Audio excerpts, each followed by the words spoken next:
You guys want to know something cool? He's always by my side when I'm in the garage.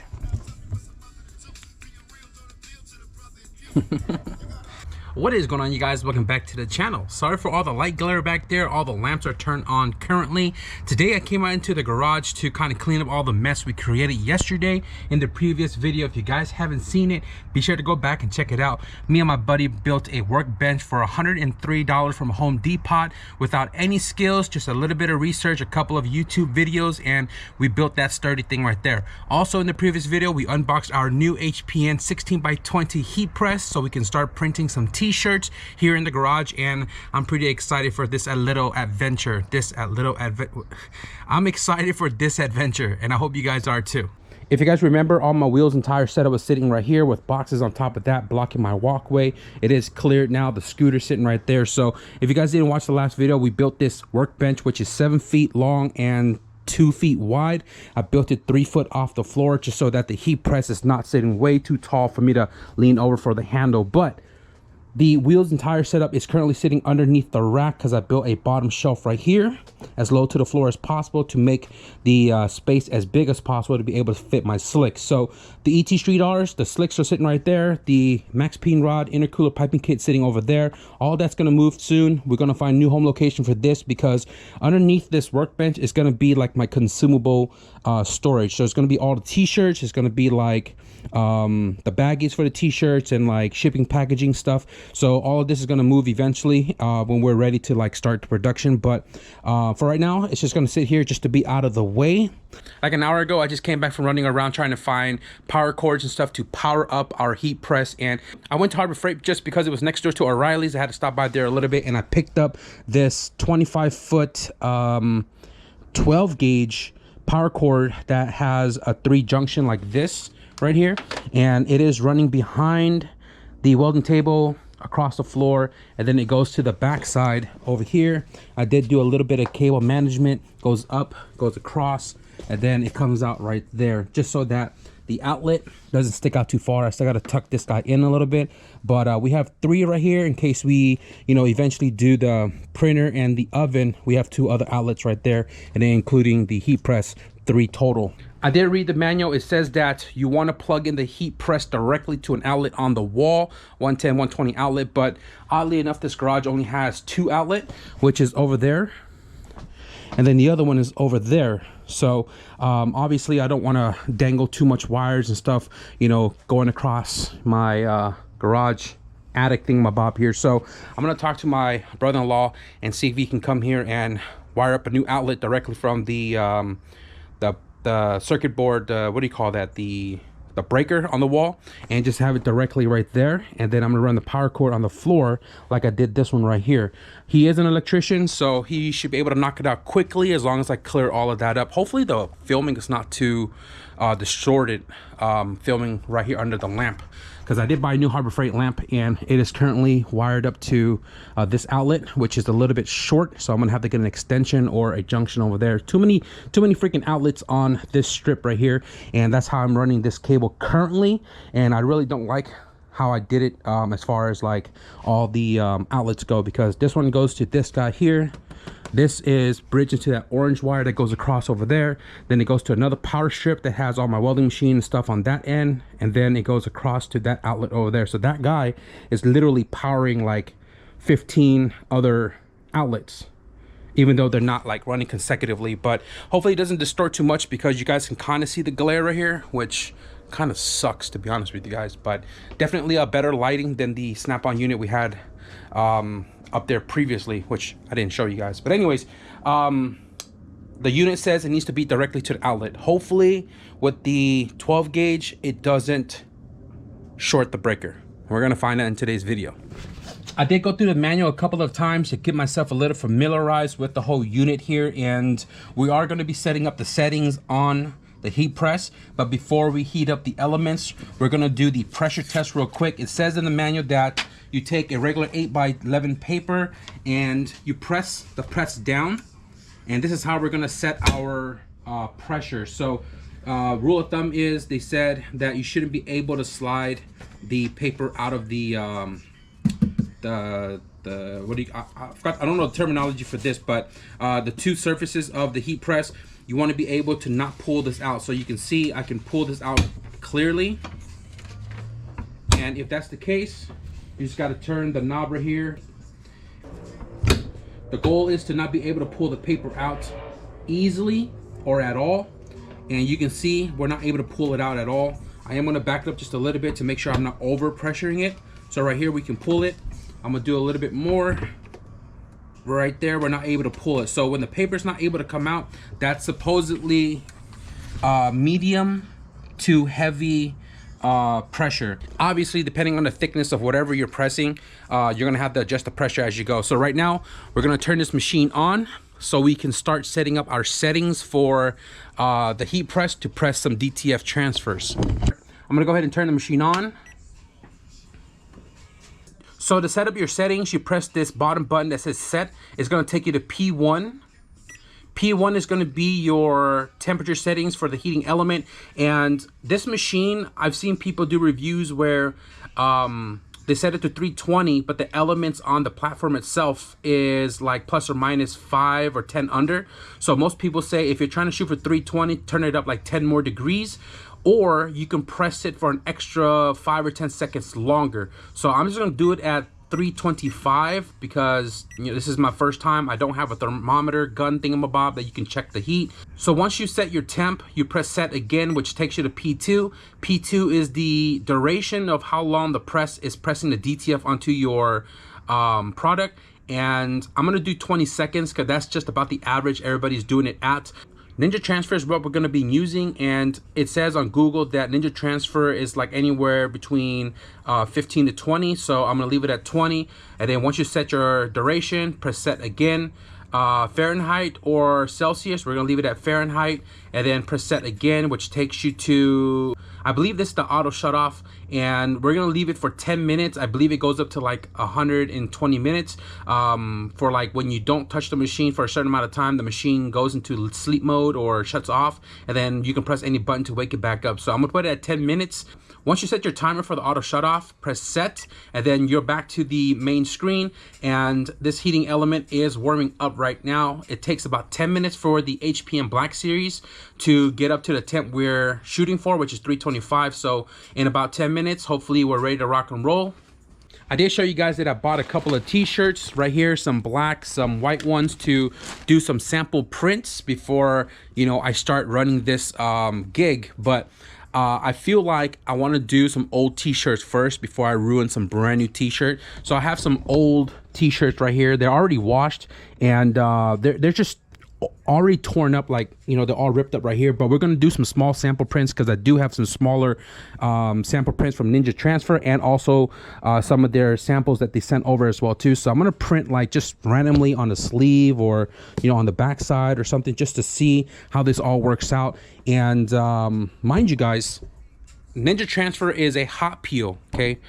This is some of the things that I've learned. Hot peel is once my auto press releases, you can peel the transfer off the print right away while it's still hot. Some other companies and some other transfers are cold peel, where once it is done pressing, you have to let it cool off before you peel it.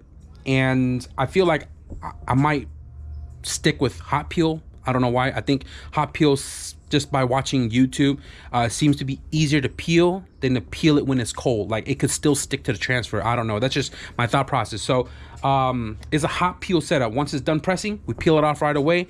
Literally, me and you guys are learning this on the fly in today's video. We're either gonna fail or we're gonna succeed in a sense. But if you guys are DTF printers or a small or big t-shirt businesses, watch this video to the end, and if you guys see something that may help me, throw some advice in the comments below. So the machine is currently at 190, and in a few minutes here we should be ready to rock and roll. In the meantime, I'm gonna go ahead and pull out all the pieces and t-shirts that we're gonna try to press today. So this right here is a tiny gang sheet that we got from Ninja Transfer. I will say that it's a lot more vibrant and detailed compared to the one you guys see on the wall over there.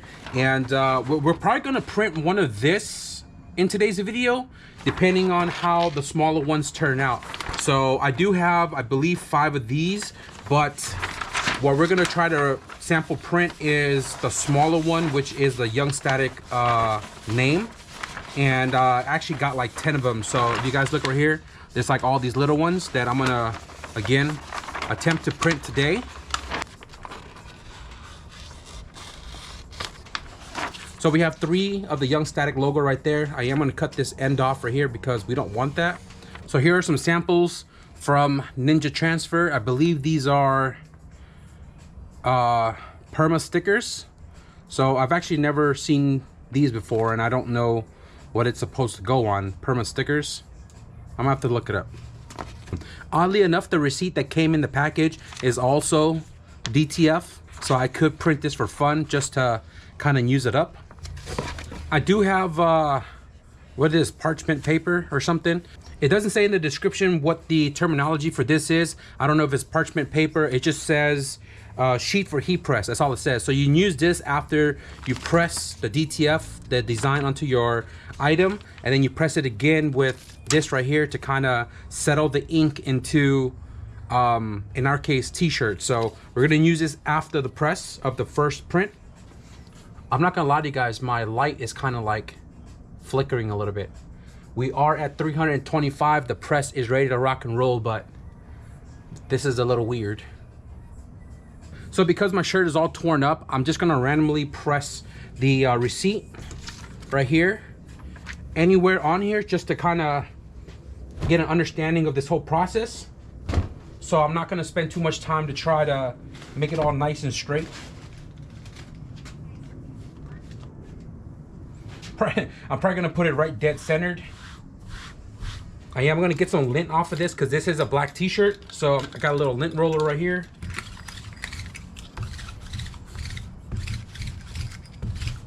That worked out really well. And I just noticed that they have an instruction right here. And it says for Ninja Transfer, you do not need to pre-press or pre-iron to remove the moisture. But if you want to, you can do it. And most I've seen online, people do press it for like 10 to 15 seconds and then kind of pre-press the t-shirt before the actual print. Press and peel after a few seconds. So once the press releases, because this is the auto release press that we got from HPN, once this thing releases, wait a couple of seconds and then do a hot peel, unless your transfer is a cold peel like I mentioned earlier. And then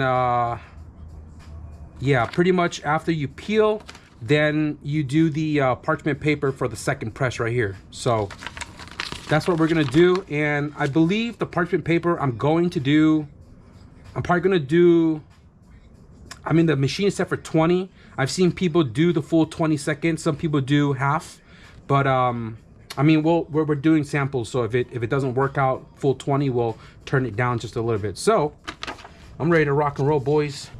I'm gonna pre-press it just to kind of see what works best. This is an auto lock with a magnet. 20 seconds, gonna pop it by itself. So I'm gonna stand out of the way so it doesn't knock me out.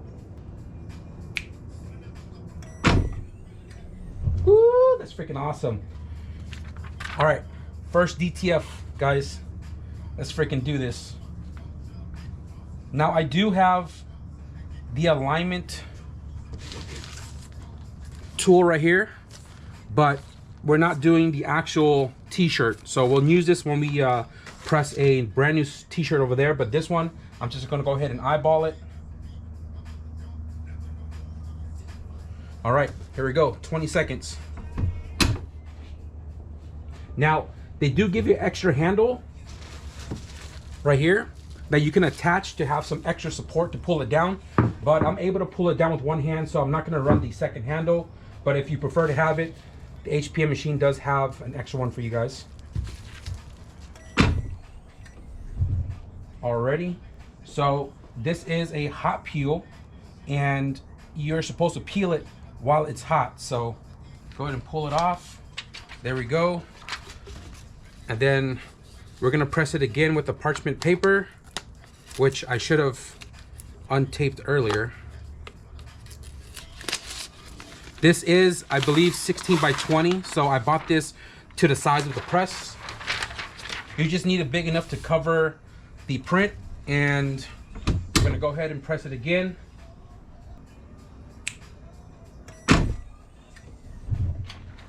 Awesome.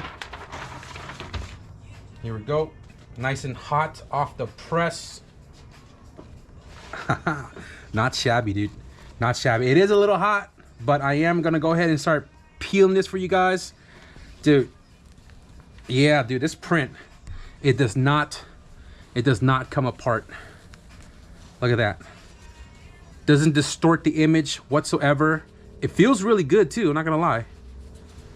But check it out. My first DTF print, boys and girls. That's freaking cool, man. That is freaking cool. Okay, so I'm excited. I'm gonna let this cool off. Now, I want to do one of the Young Static one right here. But what do I want to do it on? That's my question. Should I do my beanie? Should I do my beanie for fun? Put it right here. So I have a Young Static beanie. What do you guys think? You know what? Let's just do it. Let's just do it. So the beanie is a little thicker. I might have to loosen up the pressure a little bit. Okay. It is pretty thick. I'm gonna have to back it up a little bit here.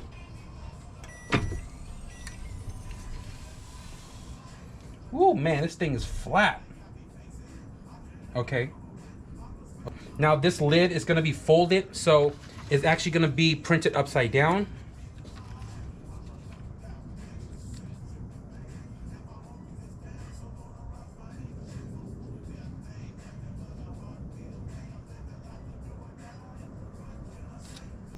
I just noticed that when I bring this down, it starts the timer. So if you want to reset it, just bring it all the way back up. I am going to back this out. I just did one full turn, so when I do t-shirt, I got to remember to turn it back clockwise. But here we go.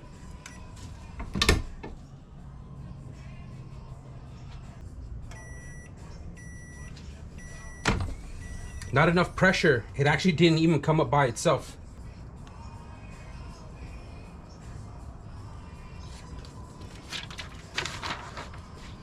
I think it's a little tricky with the fabric of the beanie.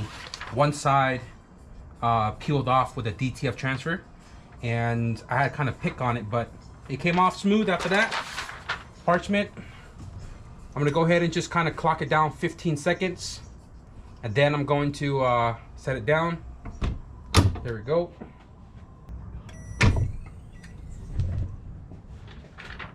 See, when I walk away, and this thing auto opens, I can hear it, and then I can return, so I don't have to sit here the full duration of it. But here we are, guys. We got the beanie pressed. Young Static. I'm gonna go ahead and let this cool off, and then I'll flip it inside out or outside in, and then show you how this thing looks on the beanie. So I'm actually pretty stoked because it feels really good. It feels really good. So I'm gonna let this cool off. You guys think we're ready to press an actual t-shirt? I think I want to do a white one, because the white one is just going to be a sample. Like if I go anywhere, whatever, I can bring it, hang the white t-shirt. But I will say that most of my t-shirt are going to be black, but I bought a white one. So I figured let's just press the white one. And then if we do well on the white one, the black ones that I bought are for me. So I'm going to cut out one of this design right now to get it ready. So here's our cutout, and I did notice, looking closely on some of the edges, I can still see some of the powder like on the edges, and I hope that doesn't transfer onto the t-shirt.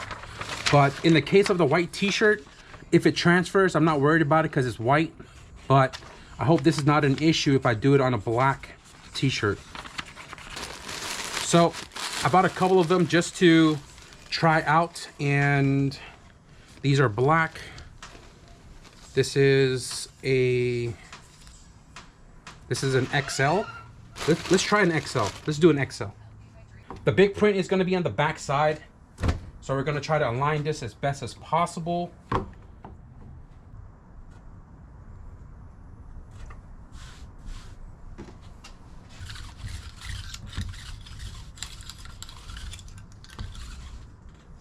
I'm going to get this stencil ready as well too. All right, I'm gonna do a pre-press. I'm gonna let it drop down to about 15 seconds, and then we'll lock it in.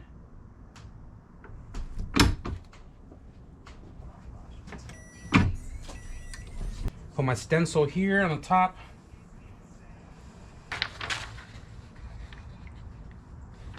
I'm doing 3 inches from the collar just to make sure that the bottom of the print is going to be all inside the press. All right, guys, full 20 seconds. Let's go.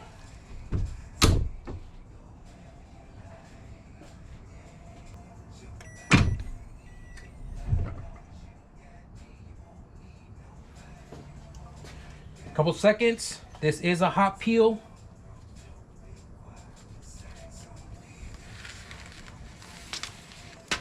Ooh, boy. Set the parchment paper. Cover the full image. 20 seconds. Here we go.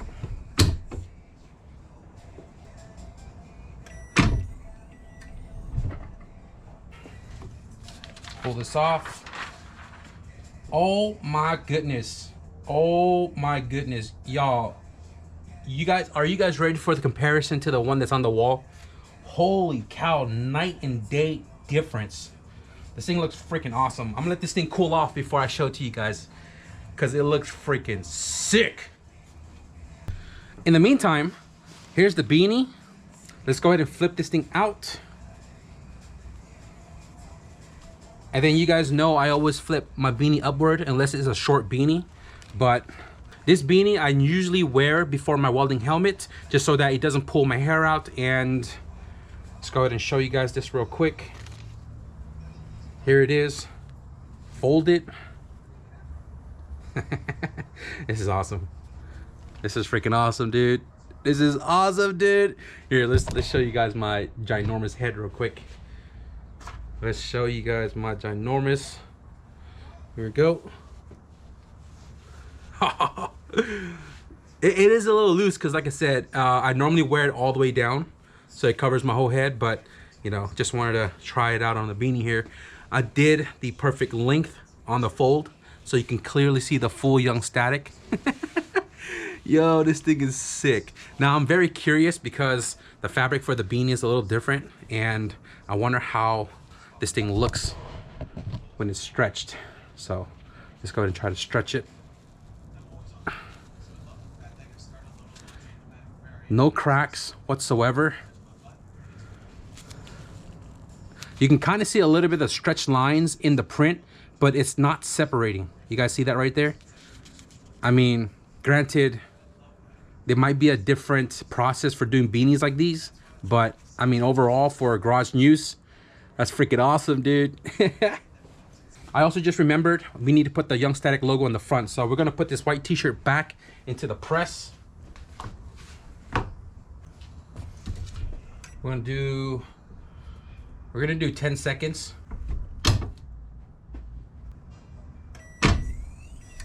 Alrighty, let's go ahead and align it. Try to get this as straight as possible. Let me see, I'm trying to use this one as a sample here. So it starts right at the collar. So at about 3.5, give or take. It looks kind of straight from where I'm at. But here we go, 20 seconds.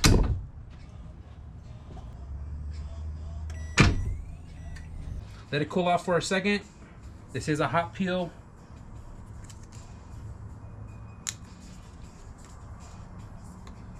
Parchment paper, press it again for about, throw it on 15.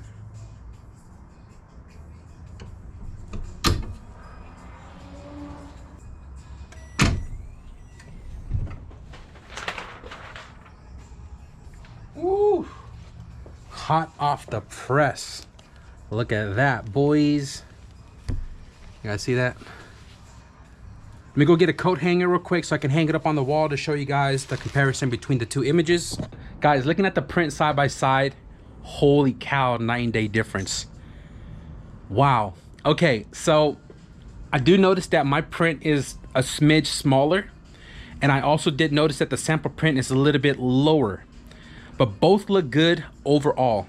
And damn, that The white one is right next to the black sample one that we got a couple of months ago. Big shout out to the homie Ryan, the homie, for printing out this t-shirt for me, just to kind of give me an idea on how the design looks on a tee.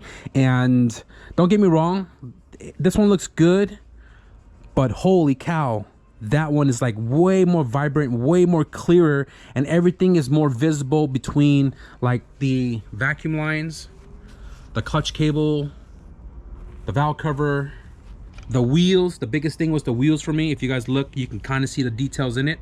And then when you come over here, it's hard to see the valve cover. The person I paid to do my design didn't do my coil pack silver like it is in the car. He made it black, so it kind of makes everything harder to see. And if you guys look, the vacuum lines, you can barely see the grays in it, and then the wheels kind of lost in the print. If you guys also notice, it has a little shininess to it compared to how this one is. It's a little more flatter like the image is supposed to be. So if you guys look how it's a little more shinier right there, but damn, this looks freaking awesome, dude. Looks freaking awesome. I feel like some of these little small prints right here kind of peeled off with this guy because it's kind of missing a few of them because they're so tiny. But overall, I mean, dude, what a big freaking difference in the image. Holy cow. The white's a lot more brighter here versus it over here. I don't know if it's just the background. We're gonna print a black one. I'm very confident now that after doing this one, we're gonna print a black one as well too, and kind of compare a black tee to a black tee. So dude, you guys be the judge. You let me know which one looks freaking better. Oh my goodness. All right guys, let's go ahead and do a black t-shirt. I'm gonna do it in 3XL. This is for me, and compare it to the one that we have currently sitting on the wall. So let's get it done.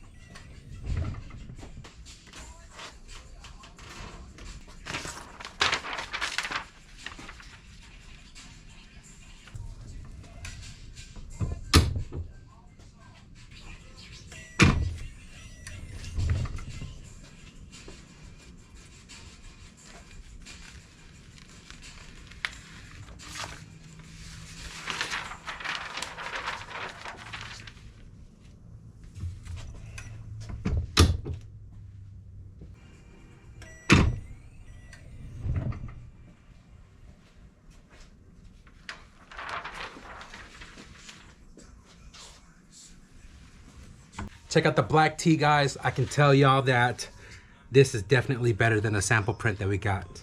No shades to the homie Ryan, but holy freaking cow. Let's show you guys a quick comparison.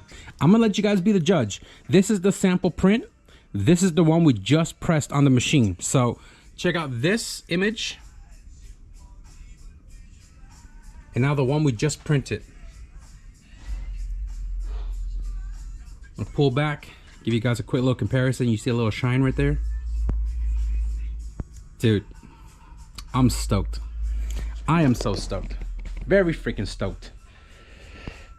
Definitely going to wait for this video to drop. Read your guys' comments, some pros. Give me some advices, please.